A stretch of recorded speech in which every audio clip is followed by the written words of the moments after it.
नमस्कार दोस्तों, VP student corner में आप सभी का स्वागत है। दोस्तों, आर.के. राजपूत की इलेक्ट्रिकल इंजीनियरिंग बुक का जो हम लोगों का ये रिवीजन सेशन चल रहा है, उसका बस एक ही पर्पज है कि आपको इस बुक के सारे क्वेश्चन, सारे ऑब्जेक्टिव्स और जितने भी थ्योरी पोर्शन है उसके बेसिक कॉन्सेप्ट आपको क्लियर हो सके और जितने भी क्वेश्चन है वो आपके अच्छे से सॉल्व हो जाए। दोस्तों, इसीलिए कोई भी नया चैप्टर शुरू करने के पहले मैं उस चैप्टर के बारे में एकदम बिलो लेवल से उसके बेसिक कॉन्सेप्ट के बारे में बताता हूँ। उसके बाद हम लोग न्यूमेरिकल्स को सॉल्व करते हैं, ठीक है ना। अब देखिए, ऑब्जेक्टिव को सॉल्व करते समय मैं आपको एक एक क्वेश्चन बताता हूँ। देखिए, एक एक क्वेश्चन बताने का मेरा बस यही पर्पज रहता है कि आपको सारे क्वेश्चन अच्छे से समझ में आ जाएं और क्वेश्चन कह क्या रहा है ये समझ में आ जाए, ठीक है ना। देखिए, और दूसरा पर्पज ये भी है कि हो सकता है कि अगर आपके पास बुक अवेलेबिलिटी ना हो, कहने का मतलब है जैसे अगर आप जॉब वर्किंग है तो आप इस वीडियो के माध्यम से अपना रिविजन कर सकें और आप जूनियर इंजीनियर के एग्जाम में सेलेक्ट हो सकें। दोस्तों, यकीन मानिए, अगर आपने इस बुक को अच्छे से पढ़ लिया है, कम से कम एक या दो बार इस बुक को अच्छे से पढ़ लिया है, समझ लिया है जितना कर रहा है, ठीक है ना, तो जेई लेवल के किसी भी एग्जाम में टेक्निकल पोर्शन में आप 70 से 80% क्वेश्चन तो आपका जरूर हो जाएगा। और इस समय हम लोगों का जो मेन टारगेट है वह है एसएससी जेई और यूपी ट्रिपल एससी जेई, ठीक है ना। अभी हम लोगों को लगभग 2-3 महीने लग जाएंगे एसएससी जेई में। इतने समय में तो हम लोग इस बुक को अच्छे से पढ़ लेंगे, समझ लेंगे, ठीक है। तो इसीलिए आप लोग इस वीडियो के सारे, इस बुक के सारे क्वेश्चन जो है सॉल्व कीजिएगा, ठीक है ना। एक और बात कहना चाहूँगा, अगर आपने चैनल को सब्सक्राइब नहीं किया है तो प्लीज़ दोस्तों चैनल को सब्सक्राइब कर लीजिएगा, लाइक कीजिएगा और पूरा वीडियो देखने के बाद अगर आपको वीडियो अच्छा लगे तो अपने उन दोस्तों को जरूर शेयर कीजिएगा जो इसमें डबल ई जेई की तैयारी कर रहे हैं और या फिर डबल ई से मतलब इलेक्ट्रिकल इंजीनियरिंग की पढ़ाई कर रहे हैं, ठीक है ना। अब आइए अपने टॉपिक पे आते हैं। देखिए, इस समय हम लोग 4th चैप्टर पढ़ रहे हैं, मैग्नेटिज्म एंड इलेक्ट्रोमैग्नेटिज्म, और ये इस चैप्टर का सेकंड पार्ट है। तो आइए इसके हम लोग न्यूमेरिकल्स को सॉल्व करते हैं आगे से। देखिए, क्वेश्चन नंबर 46 है, कह रहा है कि when two ends of a circular uniform wire are joint to the terminals of a battery the field at the centre of the circle. दोस्तों, कह रहा है कि एक वायर है, ठीक है ना, उसे सर्कुलर फॉर्म में बनाया गया है, ठीक है ना, और उसे एक बैटरी से कनेक्ट कर दिया गया। तो कह रहा है कि इस सर्कुलर वायर के सेंटर पॉइंट पे मैग्नेटिक फील्ड क्या होगा, ठीक है ना। तो देखिए दोस्तों, अगर हमें सर्कुलर वायर का सेंटर पॉइंट पे मैग्नेटिक फील्ड फाइंड आउट करना होता है तो वहाँ पे हम लोग एक लॉ लगाते हैं, वो होता है Biot Savart law. Biot Savart law use करते हुए हम लोग सेंटर पॉइंट पे मैग्नेटिक फील्ड को फाइंड आउट करते हैं। तो बायो-सेवर्ट लॉ ने बताया था कि magnetic field is equal to dB is equal to mu not upon 4 pi into IDL upon R, ठीक है ना। तो दोस्तों देखिए, इस रिलेशनशिप के माध्यम से हमें क्या पता चलता है कि ये जो मैग्नेटिक फील्ड है वह किसके इनडायरेक्टली प्रोपोर्शनल है, रेडियस के, ठीक है ना। dB is inversely proportional to 1/R। तो देखिए, अब क्वेश्चन में यही कह रहा है कि will depend on the radius of the circle, ठीक है ना, मतलब जो मैग्नेटिक फील्ड है पॉइंट पे वह उसके रेडियस पे डिपेंड करेगा। तो इस प्रकार क्वेश्चन का सही जवाब क्या हो जाएगा दोस्तों, ऑप्शन डी। देखिए दोस्तों, अगला क्वेश्चन है, कह रहा है कि ससेप्टिबिलिटी इज पॉजिटिव फॉर। देखिए, इस क्वेश्चन को जानने के पहले हम लोग जानते हैं कि ससेप्टिबिलिटी क्या होती है। अगर आपने हमारा थ्योरी पोर्शन पढ़ा होगा तो आपको पता होगा कि ससेप्टिबिलिटी किसी मटेरियल की वह प्रॉपर्टी होती है जिससे हमें यह पता चलता है कि उसमें मैग्नेट बनने की कैपेसिटी कितनी है, ठीक है ना। कहने का मतलब है कि मैग्नेटिक फील्ड में किसी मटेरियल के अट्रैक्ट होने या रिपल्सन होने की क्षमता को जानते हैं, ठीक है ना।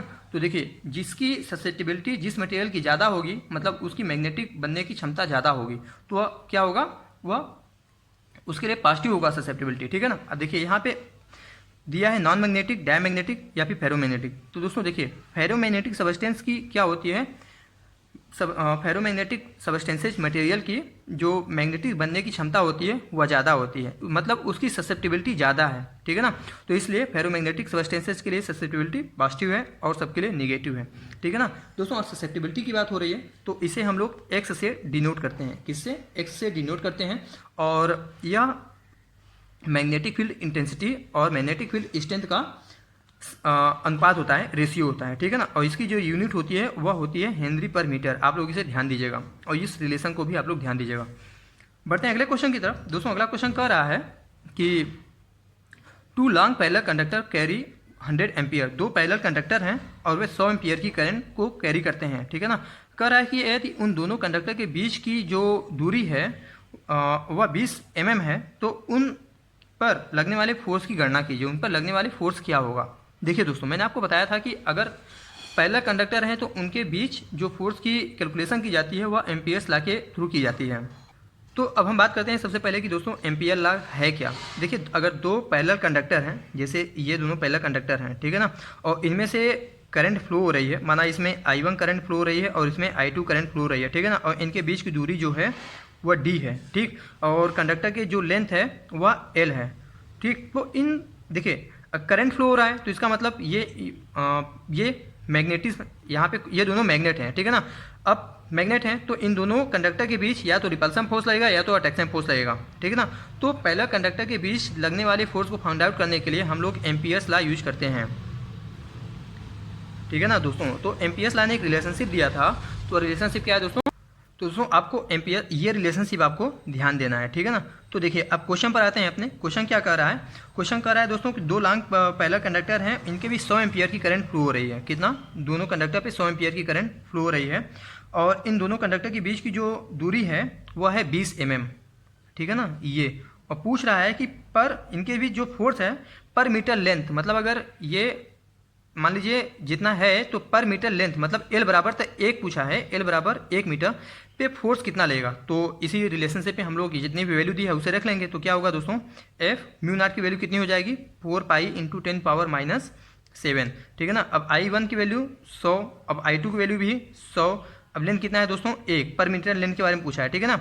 अब 2 पाई इंटू डी कितना दिया है दोस्तों 20, ठीक है ना। अब इसे हम लोग मीटर में कन्वर्ट कर लेंगे तो कितना करेंगे 10⁻⁻3। अब इसे जब हम लोग दोस्तों सॉल्व कर लेंगे तो इसका जो आंसर आएगा वह आएगा 0.1 न्यूटन, ठीक है ना। इस प्रकार क्वेश्चन का सही जवाब हो जाएगा ऑप्शन डी। आप लोग इसे ध्यान दीजिएगा।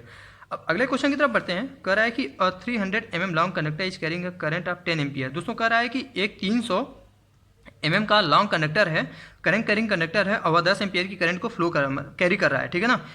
किसी मैग्नेटिक फील्ड में राइट एंगल पे रखा हुआ है और उसकी जो फ्लक्स डेंसिटी मतलब बी की वैल्यू है 0.8 टेस्ला है। तो कह रहा है कि कंडक्टर पे जो फोर्स लगेगा वह कितना होगा। देखिए मैंने आपको बताया था करंट कैरिंग कंडक्टर अगर है, ठीक है ना, तो किसी मैग्नेटिक फील्ड में रखा जाता है तो उस पर लगने वाले फोर्स के बारे में आपको बताया था। तो उसके लगने वाले फोर्स को फाइंड आउट करने के लिए क्या करेंगे, F is equal to BIL, ये फार्मूला आपको बताया था, ठीक। देखिए अब न्यूटन, अब इसी में ये आप जितनी वैल्यू दिया है उसे रख लीजिए। तो देखिए बी की वैल्यू कितनी दी है दोस्तों 0.8 टेस्ला, 0.8। अब आई की वैल्यू कितना दिया है 10 एम्पियर, ठीक है ना। एल की वैल्यू कितनी दी है 300 mm, तो 300 गुणते 10 की घाते 3 से गुणा कर लेंगे हम लोग को दोस्तों। अब इसका जो आंसर आएगा वह आएगा 2.4 न्यूटन, ठीक है ना। तो देखिए आंसर सी। दोस्तों अगला क्वेश्चन कर रहा है कि एक कॉयल है और उसमें जो टर्न है 200 टर्न है, ठीक है ना, और उसकी जो लेंथ है एक्सियल लेंथ है वह 30 mm है, और उस कॉयल का जो रेडियस है वह 10 mm है, ठीक है ना। किसी मैग्नेटिक फील्ड में उसे पिवोटेट कर दिया गया है और उसकी जो फ्लक्स डेंसिटी है वह है 0.8 टेस्ला। कह रहा है कि यदि जो कॉयल है वह 0.5 एम्पियर की करंट को कैरी करता है तो उस पर लगने वाले टॉर्क के बारे में बताइए, टॉर्क कितना होगा। देखिए क्वेश्चन कर रहा है दोस्तों कि एक कॉयल है, माना ये हम लोगों का कॉयल है, ठीक है ना, और इस पे जो नंबर ऑफ टर्न है N इक्वल टू 200 है, ठीक। और इसकी जो रेडियस है ये वाला पोर्शन वह R इक्वल टू कितना दिया है 10 mm है, ठीक। और ये जो लेंथ दिया है दोस्तों, माफ कीजिएगा यहाँ तक है, ठीक, ये लेंथ है 30 mm, ठीक। और अब देखिए अब B की वैल्यू कितनी दी है 0.8 टेस्ला, आई कितना करंट कैरी कर रहा है 0.5 एम्पियर, ठीक है ना। अब पूछ रहा है कि torque acting upon the coil. तो दोस्तों देखिए इसके लिए भी एक फार्मूला होता है, torque is equal to BIL NR, ठीक। अब देखिए तो इसमें फार्मूले हम लोग जितनी वैल्यू दी है उसे पुट कर लेते हैं। तो 2 गुणते कितना दिया है 0.8 इंटू 0.5। अब देखिए एल की वैल्यू कितना दिया है 30 mm, तो इसे भी हम लोग कन्वर्ट कर लेंगे तो कितना आएगा 30 इंटू 10⁻⁻3, ठीक है ना। और NR की वैल्यू कितनी दी है इंटू N की वैल्यू कितना दिया है 200, और R की वैल्यू कितना दिया है दोस्तों 10 mm, तो इसे भी जब हम लोग मीटर में कन्वर्ट करेंगे तो 10 इंटू 10⁻³ का मल्टीप्लिकेशन हो जाएगा, ठीक है ना। तो जो हम लोगों के फाइनल वैल्यू मिलेगा वह आएगा 0.048 न्यूटन मीटर। टार का जो यूनिट होता है वो होता है न्यूटन मीटर, ठीक है ना। तो आप लोग इस रिलेशनशिप को ध्यान दीजिएगा। देखिए अब अगला क्वेश्चन कर रहा है, अच्छा ये इसमें नीचे दे भी दिया है फार्मूला। देखिए अगला क्वेश्चन कर रहा है दोस्तों कि the electromagnet has 50 turns and a current of 1 carry ampere flow through the coil, ठीक है ना। एक कॉइल है, कौन सा क्वेश्चन था हम लोग का, 51 था, 51। देखिए दोस्तों, एक इलेक्ट्रोमैग्नेट है, उसमें 50 टन है, ठीक है ना, और वह 1 एम्पियर की करंट को फ्लो करता है प्रत्येक कॉइल से, ठीक है ना। अब कह रहा है कि if length of magnet circuit is 200 mm, कि यदि जो मैग्नेट सर्किट की जो लेंथ है वह 200 mm है, तो मैग्नेटिक फील्ड स्ट्रेंथ क्या होगी। इसमें दोस्तों H की वैल्यू पूछी है, ठीक है ना। देखिए सबसे पहले में इलेक्ट्रोमैग्नेट क्या होता है कि अगर हम किसी कोर पे एक सॉफ्ट वायर को वाउंड कर देते हैं तो हम लोगों का इलेक्ट्रोमैग्नेट बनता है करंट को फ्लो करने पर, ठीक है ना। अब यह कह रहा है कि n बराबर कितना है 50, मतलब नंबर ऑफ टर्न्स ये जो हैं वह 50 है, और इसमें 1 एम्पियर की करंट फ्लो हो रही है। कितना है 1 एम्पियर, ठीक। तो देखिए, और दोस्तों ये कह रहा है कि जो L है इसकी जो लंबाई है वह कितना है 200 mm, ठीक है ना। तो अब हम लोगों से पूछा है मैग्नेटिक फील्ड स्ट्रेंथ, जिसे हम लोग H से डिनोट करते हैं। तो मैंने आपको थ्योरी पर्सन बताया था कि H बराबर क्या होता है NI/L, ठीक है ना। तो वैल्यू को पुट कर लीजिए, N बराबर कितना दिया है 50, और I की कितनी वैल्यू दी है 1। अब L बराबर कितना है 200, अब मिलीमीटर में दिया है, तो इस वजह से हम लोग -3 से मल्टीप्लाई कर देंगे। तो दोस्तों इसे सॉल्व करने के बाद जो हम लोग वैल्यू आएगी वह आएगी 250 एम्पियर टर्न पर मीटर। ये फील्ड स्ट्रेंथ की यूनिट होती है एम्पियर टर्न पर मीटर, या फिर गिलबर्ट, आप लोग इसे ध्यान दीजिएगा, ठीक है ना। तो इस प्रकार इस क्वेश्चन का सही जवाब क्या हो जाएगा, ऑप्शन बी, ठीक है ना। देखिए दोस्तों, अब अगला क्वेश्चन कह रहा है, question number 52, what is the magnitude and direction of force. दोस्तों पूछ रहा है कि मैग्नीट्यूड और डायरेक्शन ऑफ फोर्स पर 1.1 mm लेंथ, उसकी लंबाई दी है 1.1 metre, of a pair of conductor of a direct current line carrying 10 ampere की करंट फ्लो कर रहा है, और उसकी लेंथ जो है 1.1 मीटर है, और जो इन दोनों के बीच जो गैपिंग है, जो दूरी है वह 100 mm है, ठीक है ना। देखिए वही चीज़ है, पैरेलल कंडक्टर है, ठीक है ना, पेयर ऑफ कंडक्टर कर रहा है, तो हम लोग यहाँ पे एम्पियर्स लॉ को लगाएंगे, ये एम्पियर लॉ ही दिया है, ठीक। तो फार्मूले में पुट कर लेते हैं जितनी भी वैल्यू दिया है, F is equal to μ0 I1 I2 L/2πd। ये कौन सा ला है दोस्तों, एम्पियर्स ला। दोस्तों एक बार क्वेश्चन पूछा गया था, एक बार नहीं 2 बार पूछा गया है, एक बार यूपीपीसीएल में और एक बार यूपीपीएससी में, कि बायो-सेवर्ट ला किस ला का मॉडिफिकेशन है। तो बायो-सेवर्ट ला एम्पियर्स ला का मॉडिफाइड फॉर्म है, इसे आप लोग ध्यान दीजिएगा, ठीक है ना। तो अब इसी में हम लोग जितनी भी वैल्यू दिया है उसे हम लोग पुट कर लेंगे, तो इसकी जो फाइनल वैल्यू आएगी दोस्तों हम लोगों का वह आएगा 22.10⁻⁵, मतलब ये आएगा ऑप्शन डी, ठीक है ना। अब बढ़ते हैं अगले क्वेश्चन की तरफ। दोस्तों अगला क्वेश्चन कह रहा है कि square cross sectional area, cross sectional magnet है जब पोल स्ट्रेंथ, एक स्क्वायर क्रॉस सेक्शन मैग्नेट है, ठीक है ना, जिसकी पोल स्ट्रेंथ जो है 1 × 10⁻³ वेबर है। अब देखिए यहाँ पे ध्यान देने वाली क्या बात है कि पोल स्ट्रेंथ दिया है, पोल स्ट्रेंथ की यूनिट क्या होती है दोस्तों, वेबर, और किसकी यूनिट होती है मैंने आपको बताया था, फ्लक्स की, जिसे हम लोग फाई से डिनोट करते हैं, ठीक है ना। और उसका जो क्रॉस सेक्शन एरिया है वह है 20 × 20 mm, ठीक। अब कह रहा है कि अब इसके what is the strength of at the distance of 100 mm, यदि इन दोनों के बीच जो दूरी है वह 100 mm है, तो इसकी स्ट्रेंथ के बारे में आप बताइए, ठीक है ना। देखिए अब होता क्या है, देखिए फार्मूला भी दे दिया है इस क्वेश्चन में, और इस फार्मूले के अकॉर्डिंग हम लोग फाइंड आउट करेंगे वैल्यू को। देखिए तो H बराबर क्या दिया है, H equal to m/4π μ0μr/d², ठीक है ना, न्यूटन पर वीबर। अब वैल्यू रख लेते हैं यहाँ पे। तो देखिए 1 × 10⁻³ क्योंकि mm में दिया था, और 4π, अब देखिए μ0 की वैल्यू कितनी होती है दोस्तों, 4π × 10⁻⁷, ठीक है ना। और अब देखिए रिलेटिव परमिबिलिटी दिया है, एयर दिया है ना, तो एयर के लिए μr की वैल्यू कितनी हो जाती है 1, तो हम लोग यहाँ पे 1 रख लेंगे। अब डी की वैल्यू क्या दी है 100 mm, ठीक है ना, तो 100 × 10⁻³ का स्क्वायर।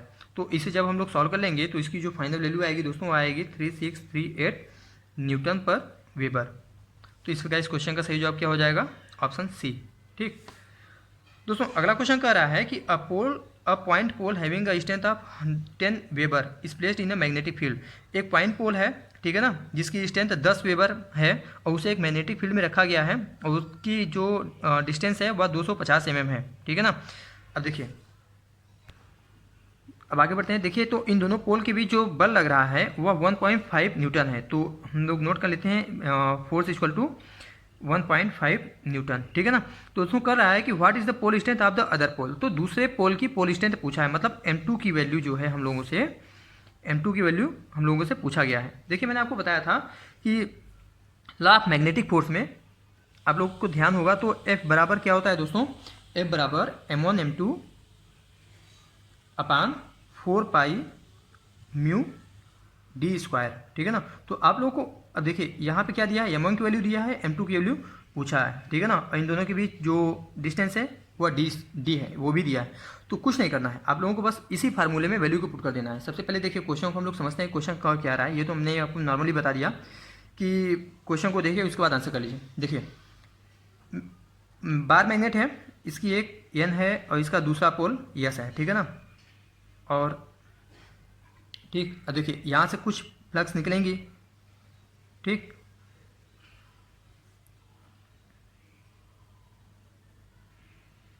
फ्लक्स निकलेगा। देखिए मैग्नेट के दोनों पोल मैग्नेटिक फील्ड बनाता है, जो मैग्नेट के दोनों पोल मैग्नेटिक फील्ड बनाता है, ठीक है ना। अब क्वेश्चन के अकॉर्डिंग आते हैं तो देखिए अब इसकी जो पोल स्ट्रेंथ है m1 की NS, देखिए अब इसकी जो पोल स्ट्रेंथ है जिसे हम लोग m से डिनोट करते हैं वह कितना दिया है दोस्तों, 10 वेबर, ठीक है ना।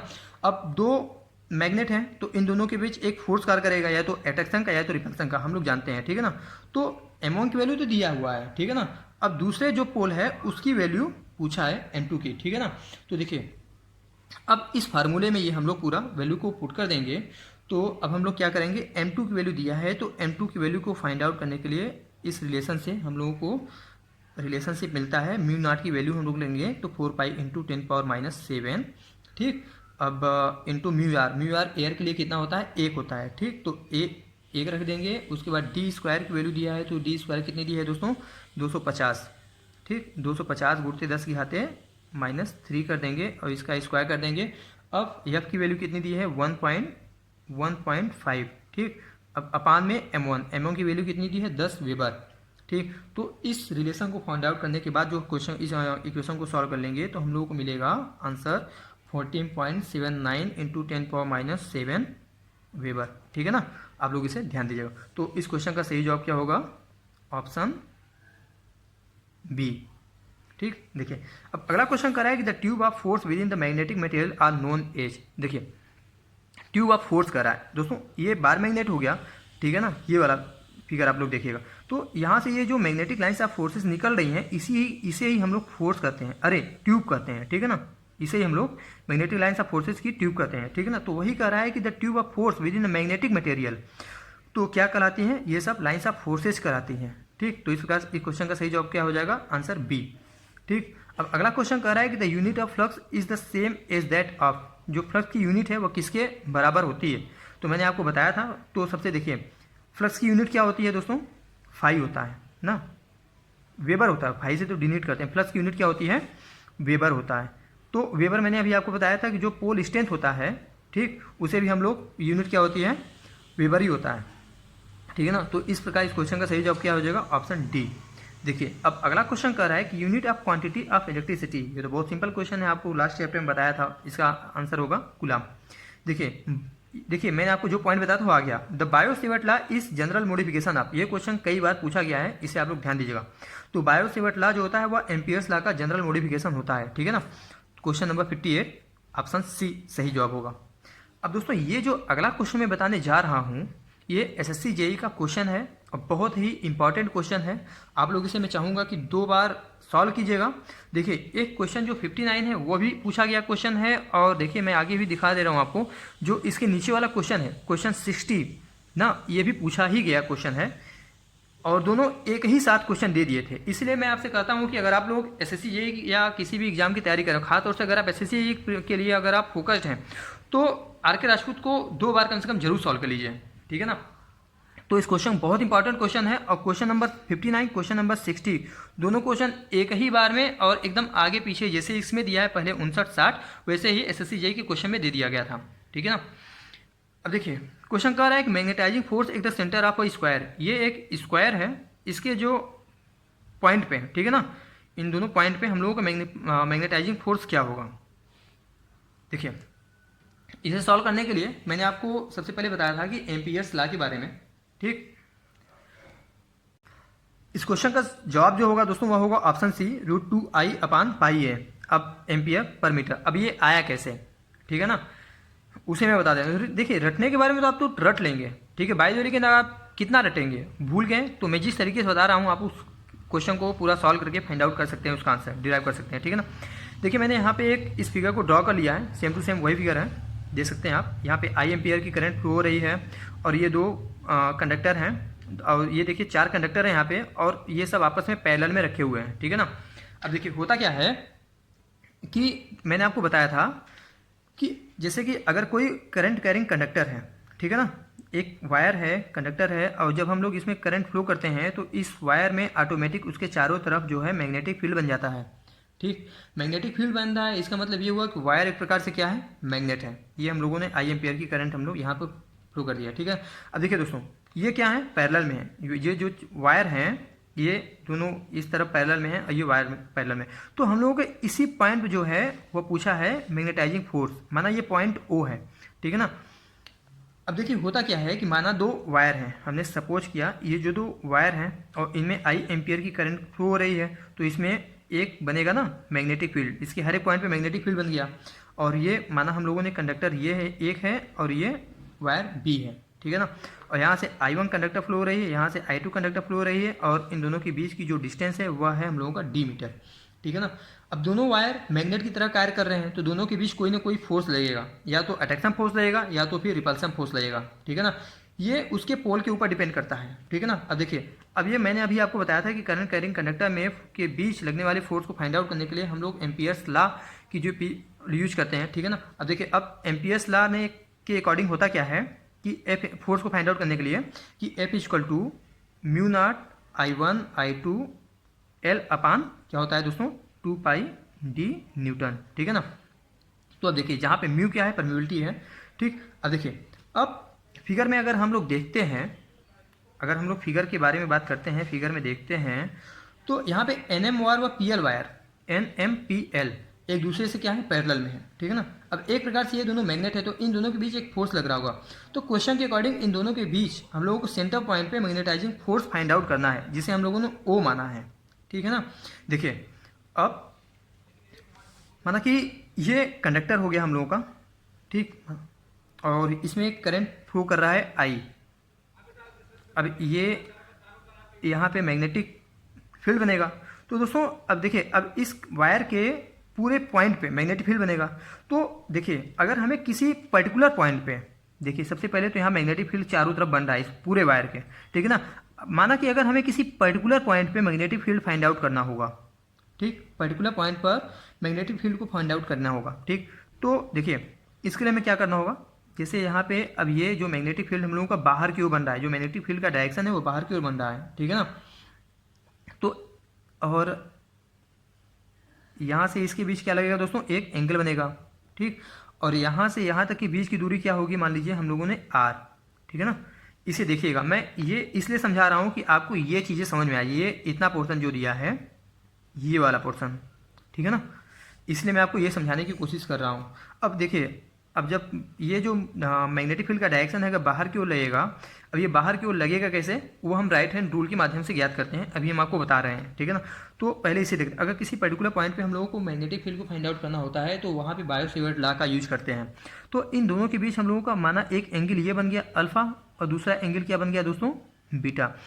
करंट कैरिंग कंडक्टर में किसी पर्टिकुलर पॉइंट पे अगर हम लोगों को मैग्नेटिक फील्ड को फाइंड आउट करना होता है, ठीक है ना, तो वहाँ पे हम लोग बायो-सेवर्ट लॉ यूज करते हैं, जिसका फार्मूला होता है दोस्तों कि मैग्नेटिक फील्ड B = μ0 I/4πr। इतना तो आप लोग सभी जानते हैं, मैंने क्वेश्चन इस वीडियो के शुरू में कराया था, ठीक है ना। और उसके बाद यहाँ पे अगर एंगल बन रहा है तो एंगल के बारे में हम लोग रख देंगे sin alpha plus sin beta, ठीक, ये जो एंगल बन रहा है। तो इस फार्मूले को, इस रिलेशनशिप को आप लोग ध्यान दीजिएगा, ठीक है ना। अब देखिए, अब यहाँ पे क्वेश्चन में करंट क्या है, अपवर्ड, ऊपर की ओर फ्लो कर रहा है, ठीक है ना। अब करंट डायरेक्शन फाइंड आउट करने के लिए हम लोग राइट हैंड रूल का यूज करते हैं। किसका, राइट हैंड रूल का। देखिए, अब राइट हैंड रूल होता क्या है उसके बारे में बता रहे हैं कि कैसे मैग्नेटिक फील्ड का डायरेक्शन को फाइंड आउट करते हैं, ठीक। देखिए, जैसे कि ये एक वायर है और इसमें आई करंट फ्लो हो रही है, ठीक है ना। और देखिए राइट हैंड रूल को इस तरीके से हम याद करेंगे कि जैसे जिस दिशा में करंट फ्लो होती है उस दिशा में हम लोग अपने अंगूठे को रखेंगे।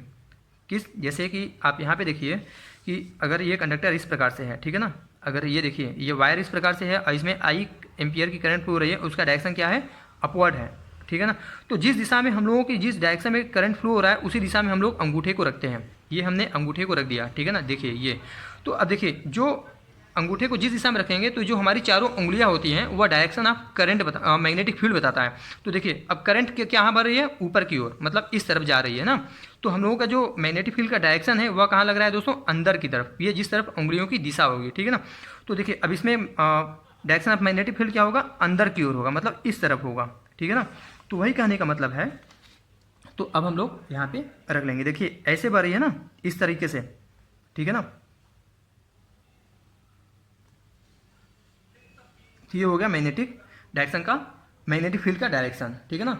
और इसमें अब दोस्तों बाहर की ओर लग रहा है, ठीक, तो बाहर की ओर लग रहा है तो यहाँ पे हम लोग उसे डॉट से डिनोट कर लेंगे। ये हम लोगों का आई एम्पियर की करंट फ्लो हो रही है और ये मैग्नेटिक फील्ड का डायरेक्शन है, मैग्नेटिक फील्ड का डायरेक्शन, ठीक।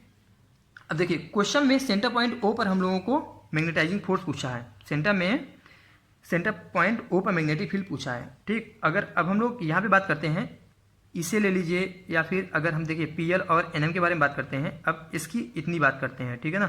तो अब हम लोग बाय द वे यहाँ से अब इनके बीच की दूरी क्या है दोस्तों, यहाँ पे देखिए ए है, तो चारों जगह की इन बीच की दूरी क्या हो जाएगी, ए हो जाएगी। तो इस प्रकार हम देखते हैं कि इन दोनों के बीच क्या है, एक अल्फा एंगल बना रहा है और दूसरा बीटा एंगल बना रहा है, ठीक है ना, एंगल बना रहा है अल्फा और बीटा।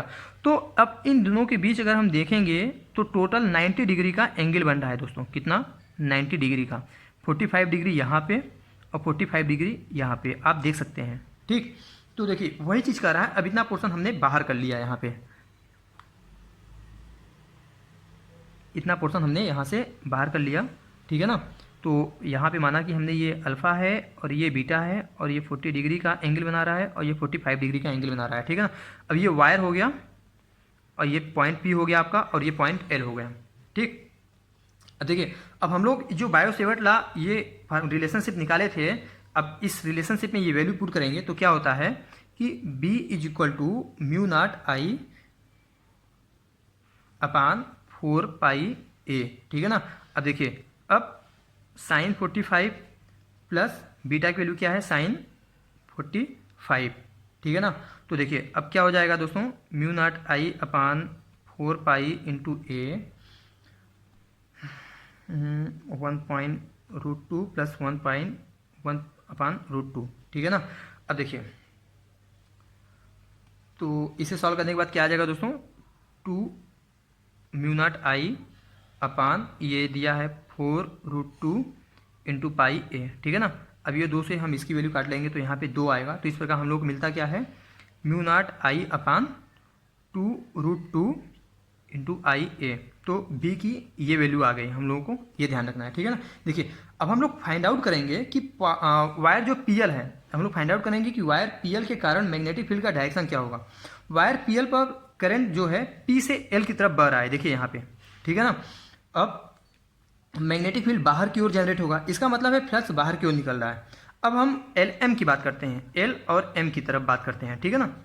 अब देखिए अब एल एम पे क्या हो रहा है, मैग्नेटिक फील्ड पी एल के बराबर होगा, मतलब सेम होगा क्योंकि पैरेलल है, ठीक है ना। तो जो हम लोगों का ये बी मैग्नेटिक फील्ड ये पी एल के बारे में था, तो वही क्या हो जाएगा हम लोगों को एल एम पे, ठीक है ना, मतलब एल एम, तो सेम मैग्नेटिक फील्ड हो जाएगा। तो क्या होगा, mu not I upon 2√2 pi A, ठीक है ना, ये वाला। अब और डायरेक्शन की बात करूँ तो इसमें भी डायरेक्शन जो होगा मैग्नेटिक फील्ड की डायरेक्शन बाहर की ओर होगा। देखिए इस प्रकार हम देखते हैं कि चारों वायर में करंट डायरेक्शन और फील्ड डायरेक्शन सेम ही है। चारों वायर में करंट डायरेक्शन समय बाहर की है और करंट फ्लो की डायरेक्शन क्या है दोस्तों, सेम है, ठीक है ना। देखिए चारों वायर में, ठीक है ना। तो हम कह सकते हैं कि चारों वायर एक दूसरे से ऐड हो जाएंगे, ठीक है ना। तो इस प्रकार होता क्या है, जब सबकी वैल्यू सेम ही है, इतना ही है, तो टोटल फील्ड हम लोगों का क्या हो जाएगा दोस्तों, ऐड हो जाएगा। तो ऐड करने पे क्या होता है, देखिए तो 4 है तो 4 हो जाएगा और यहाँ पे म्यू नॉट आई अपान 2√2 पाई ए हो जाएगा ना। तो अब देखिए अब इसे 2 से 2 काट देते हैं तो कितना आ जाएगा, 2 mu not I upon √2 pi A, ठीक है ना। अब 2 को हम लोग √2 इंटू √2 को लिख सकते हैं ना, √2 into √2 mu not I upon √2 pi A, ठीक है ना। अब इस √2 से इस √2 को काट देते हैं तो बचा क्या हम लोगों का, √2 mu not I upon pi A, ठीक। अब देखिए अब देखिए अब यहाँ पे जो म्यू नॉट की वैल्यू है, क्योंकि ये एक कांस्टेंट वैल्यू है, इसे हम लोग बाहर निकाल लेते हैं, ठीक है ना। अब इसे हम लोग बाहर निकाल लेते हैं तो हम लोगों का जो वैल्यू बचता है वह होता है √2 आई अपान पाई ए, ठीक है ना। देखिए यही हम लोगों को रिलेशनशिप, मतलब जो पूछा है सेंटर पॉइंट पे मैग्नेटिक फील्ड, यही होगा यहाँ पे पॉइंट ओ पे हम लोगों का जो मैग्नेटाइजिंग फोर्स कितना होगा दोस्तों, √2 आई अपान पाई ए, और ये आता है ऑप्शन सी में। दोस्तों है कुछ नहीं, बस आप लोगों को थोड़ा ध्यान रखना है कि कैसे क्या होता है। इसमें टोटल 2 लॉ यूज हुए हैं, एक एम्पियर लॉ मैग्नेटिक फील्ड ये पैरेलल कंडक्टर के लिए, और दूसरी बात किसी पर्टिकुलर पॉइंट पे मैग्नेटिक फील्ड की डायरेक्शन निकालने के लिए, ठीक है ना। तो देखिए बायो-सेवर्ट लॉ, उसके बाद कुछ नहीं दिया है, बस जोड़ घटाना है, तो आप लोग इस क्वेश्चन को ध्यान दीजिएगा। अब देखिए अब जो अगला क्वेश्चन है वो भी बहुत महत्वपूर्ण है, ये भी क्वेश्चन पूछा गया है एसएससी में, और बता रहा हूँ आपको दोनों क्वेश्चन सेम टू सेम पूछ लिया था। इसीलिए देखिए एसएससी जेईई में मैक्सिमम की बात करें तो एसएससी जेईई में जो होता है लगभग 25 से 30% क्वेश्चन रिपीटेड ही होते हैं, इसलिए आप लोग एसएससी जेईई में पिछले 10 सालों के प्रीवियस ईयर क्वेश्चन तो जरूर सॉल्व कर लीजिए। अब आते हैं अगले क्वेश्चन की तरफ, क्वेश्चन नंबर 60।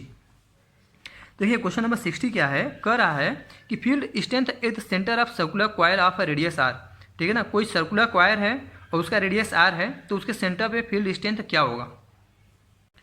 देखिए दोस्तों माना कि हमारा एक ये क्या है, सर्कुलर कॉइल है, ठीक है ना, और इसके सेंटर पॉइंट पे हम लोगों का फील्ड स्ट्रेंथ पूछ रहा है, तो माना हमने इसे ओ, ठीक। अब देखिए यहाँ से इसके जो रेडियस के बारे में बात करें तो रेडियस ये आर हो गया, ठीक है ना, और ये जो है ये हम लोगों ने एक डीएल लाइन बना लिया, ठीक, और इसमें से हम लोग आई एम्पियर की करंट को फ्लो कर रहे हैं, ठीक, एम्पियर की करंट को फ्लो कर रहे हैं। अब यही जो स्ट्रक्चर है ये वाला, इसे हम लोग बाहर निकाल लेते हैं, क्या, देखिए ये इस तरीके से, ठीक है ना। अब इसमें करंट आई एम्पियर फ्लो हो रही है, देखिए अगर इसमें एम्पियर करंट आई एम्पियर की फ्लो हो रही है तो इसका करंट डायरेक्शन क्या होगा दोस्तों, हम लोगों की चारों उंगलियों मतलब अंदर की ओर होगा, ठीक है ना। करंट अगर इस तरीके से जा रही है इधर तो मैग्नेटिक फील्ड की डायरेक्शन क्या होगी, अंदर की ओर होगा ना, मतलब हम लोगों की उंगलियों की दिशा में होगा, ठीक है ना। और कहाँ होगा, बाहर की ओर, ठीक। अब देखिए यहाँ पर जिस डायरेक्शन में करंट फ्लो होगा उसी में हम लोग अंगूठे को रखते हैं, ठीक। देखिए माना कि ये हम लोगों का चारों अंगूठा होगा, नहीं ये हो गया मैग्नेटिक फील्ड की डायरेक्शन, हाँ ये मैग्नेटिक फील्ड की डायरेक्शन है, और करंट फ्लो जहाँ होगा वो हमारा अंगूठे का डायरेक्शन हो जाएगा, मतलब आई, ठीक है ना।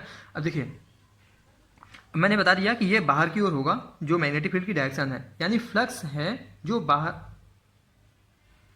बाहर की ओर नहीं अंदर की ओर जा रहा है, ठीक है ना। तो अंदर के लिए हम लोग क्या करते हैं, क्रॉस का यूज करते हैं। अब हमने डायरेक्शन फाइंड आउट कर लिया है। अब बायो-सावर्ट लॉ की बात करें तो क्या होता है, D B is equal to mu not upon 4 pi I D L upon R square, ये हमने आपको बताया था साइन थीटा, ठीक है ना। अब देखिए पॉइंट ओ पर, ये जो पॉइंट ओ है, अब पॉइंट ओ पर एंगल अपने आप में ही 90 डिग्री पर है, ठीक है ना। अब इसलिए साइन अगर 90 की बात करें, साइन 90 बराबर क्या होता है 1, ठीक है ना। अब इस प्रकार क्या हो जाएगा, D B equal to mu not upon 4 pi into I D L upon R square, ठीक है ना। अब ये मैग्नीट्यूड छोटे से स्ट्रेट लाइन डी एल के कारण आ रहा है, ठीक है ना।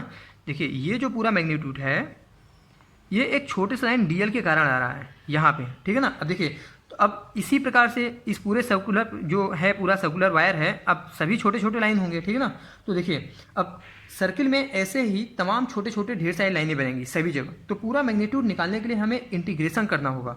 तो इस प्रकार हम इस मैग्नीट्यूड का इंटीग्रेट करेंगे, ठीक है ना। तो अब देखिए अब होता क्या है, अब हम इंटीग्रेशन कर रहे हैं पूरे का, तो mu not upon 4 pi into I D L upon R square, ठीक है ना। अब देखिए अगर ध्यान से देखें तो यहाँ पे हम लोगों का ये इतनी वैल्यू पूरा क्या है,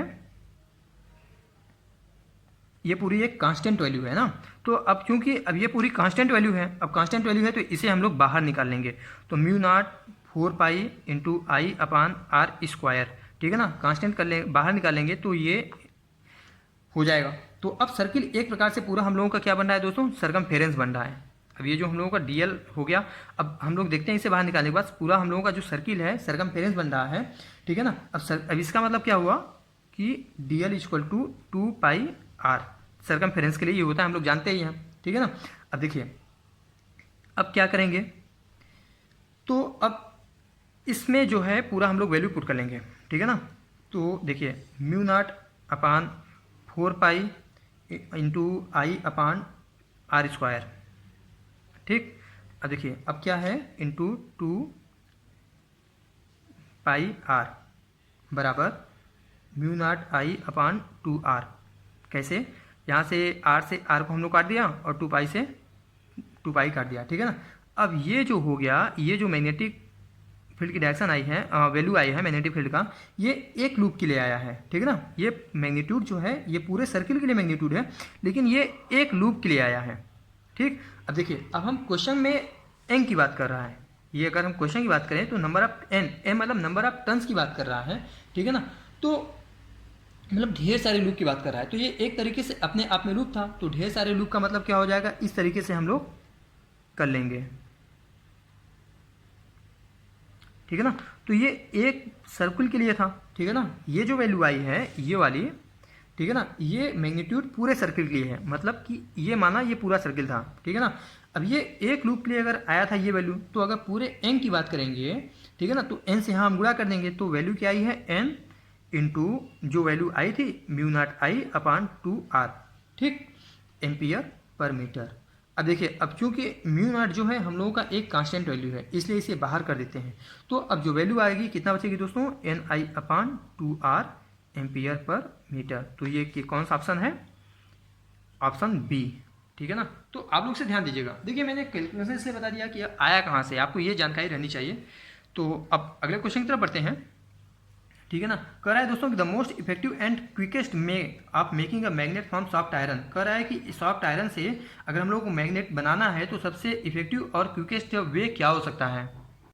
दोस्तों अगर कोई सॉफ्ट आयरन है और उससे हम लोग को मैग्नेट बनाना है तो उसका सबसे सिंपल और आसान तरीका है कि उसे किसी कॉइल कैरिंग मतलब करेंट कैरिंग कॉइल में रख देते हैं ना। मैंने आपको बताया था कि मतलब इलेक्ट्रोमैग्नेट में रख देते हैं, जैसे ये कोई वायर है, ठीक है ना, और इस पर हम लोग एक सॉफ्ट वायर वाउंड कर रहे हैं। तो अगर सॉफ्ट आयरन है तो इसी कॉइल में मैग्नेट को हम उस वायर को रख देंगे तो आराम से बन जाएगा, जिसलिए इसका आंसर क्या हो जाएगा दोस्तों, ऑप्शन है placing it inside a coil carrying current. देखिए दोस्तों अब अगला क्वेश्चन कर रहा है कि the commonly used material for shielding और स्क्रीनिंग मैग्नेटिज्म इज। कर रहा है कि शील्डिंग मैग्नेटिज्म के लिए हम लोग नॉर्मली क्या मटेरियल यूज करते हैं, ठीक है ना। सबसे पहले हम लोग ध्यान देंगे कि इलेक्ट्रोमैग्नेटिक शील्डिंग होता क्या है, ये जो वर्ड दिया है शील्डिंग या स्क्रीनिंग, ठीक है ना। तो अब देखिए इलेक्ट्रोमैग्नेटिक शील्डिंग के बारे में जानते हैं कि इलेक्ट्रोमैग्नेटिक शील्डिंग क्या होता है। देखिए दोस्तों किसी कंडक्टिंग या मैग्नेटिक मटेरियल के बैरियर द्वारा इलेक्ट्रोमैग्नेटिक फील्ड को लो करने की प्रक्रिया जो होती है वह इलेक्ट्रोमैग्नेटिक शील्डिंग कहलाती है। शील्डिंग के लिए हम लोग सॉफ्ट आयरन यूज करते हैं, ठीक है ना। और देखिए मैं एक बार फिर से बता दे रहा हूँ, आप लोग ध्यान दीजिए। कहने का मतलब है कि इलेक्ट्रोमैग्नेटिक शील्डिंग वह होता है या किसी कंडक्टिंग या मैग्नेटिक मटेरियल के बैरियर द्वारा इलेक्ट्रोमैग्नेटिक फील्ड को लो करने की प्रक्रिया इलेक्ट्रोमैग्नेटिक शील्डिंग कहलाती है, ठीक है ना। अब शील्डिंग के लिए हम लोग सॉफ्ट आयरन यूज करते हैं, कभी कभी पूछ लिया जाता है, ठीक, तो इसे ध्यान दीजिएगा, शील्डिंग के लिए हम लोग सॉफ्ट आयरन यूज करते हैं, ठीक है ना। अब देखिए कहने का मतलब यह है कि इलेक्ट्रिकल डिवाइस को आइसोलेट करने के लिए हम लोग शील्डिंग का यूज करते हैं। अब ये किससे बना होता है, ये सॉफ्ट आयरन, अच्छा मैंने बता भी दिया, और ये ऑप्शन यही पूछ रहा है कि जो शील्डिंग होता है वह किससे बनता है, सॉफ्ट आयरन से, ठीक है ना। अब अगला क्वेश्चन कह रहा है कि if a copper disc is rotated rapidly below a free suspended magnetic needle. कह रहा है कि एक फ्रीली सस्पेंडेड मैग्नेटिक नीडल है, ठीक है ना, वहाँ से अगर हम एक कॉपर डिस्क को रोटेट कर रहे हैं बहुत तेज़ी के साथ, तो क्या जो मैग्नेटिक नीडल है वह किस वेलोसिटी के साथ हम लोगों का रोटेट करेगा।